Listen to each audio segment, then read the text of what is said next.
এই বাংলায় একটা বাঘ বলেছিল আগামী 4 বছরের মধ্যে যদি কোনো মসজিদে মাইক থাকে, কোনো সবুজ যদি পতাকা থাকে, কোনো বিরিয়ানির দোকানে যদি বিরিয়ানির হাড়ি থাকে, তাহলে নাকি সেটা ভাঙা দেবে। কোন মসজিদে মাইক লাগানো থাকে, কোন জিহাদির বিরিয়ানির দোকান থাকে, কোটা মাদ্রাসা বেজে থাকে, এই 4 বছরের মধ্যে দেখে দিবে হিন্দু সুরক্ষা সমিতি। সবুজ পতাকা দেখলেই সেটা ভাঙা মারবে। কিন্তু ও যাদের সেটা ভাঙা দেব বলেছিল তারাই আবার 4 বছর বাদ দিলাম, 4 মাস বাদ দিলাম, মাত্র 4 দিনেই ওরই সেটা ভেঙে দিয়েছে। মানে পুজো করলে এইভাবে মার খেতে হবে?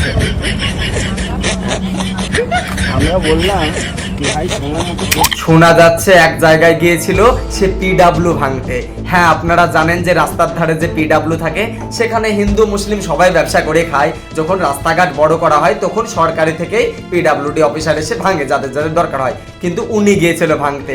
সেখানে কি করেছিল, বেছে বেছে যারা জিহাদি যারা মোল্লা তাদেরগুলোই ভাঙতে গিয়েছিল। সেখানে কিন্তু হিন্দু মুসলিম সবাই একসঙ্গে হয়ে ওরই সেটা ভেঙে দিয়েছিল। কারণ আপনারা জানেন যে হ্যাঁ, এই বাংলায় হিন্দু মুসলিম সব একসঙ্গে ব্যবসা করে খায়। কারণ এখানে মুসলিমরা হিন্দুর মিষ্টির দোকানে গিয়ে খায়, হিন্দুরা মুদিখানার মুসলিমদের দোকানে গিয়ে খায়। এটাই তো আমাদের বাংলা। সেখানে তিনি ওই কাজ করতে গিয়েছে। তারপর আবার ছেলেটার নাটক করছে, দেখুন এই হাতটা ভেঙে দিয়েছে। ছেলেটার হাত ভেঙে দিয়েছে, কিন্তু শক্তভাবে হাতটা এইভাবেই আছে। ব্যান্ডেজ করতে হয়নি, হসপিটালেও যেতে হয়নি। একটু নাটকটা ভালো করে না করলে হয়? 500 টাকা খরচ করে একটু ব্যান্ডেজ তো করে আসতে হতো।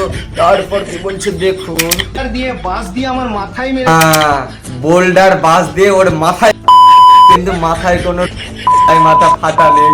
মানে মাথায় একটা ব্যান্ডেজ করে আসতে পারতো, এইভাবে এইভাবে জড়িয়ে 200 টাকা হয়তো খরচ হতো, কিন্তু নাটকটা জমজমাট হতো।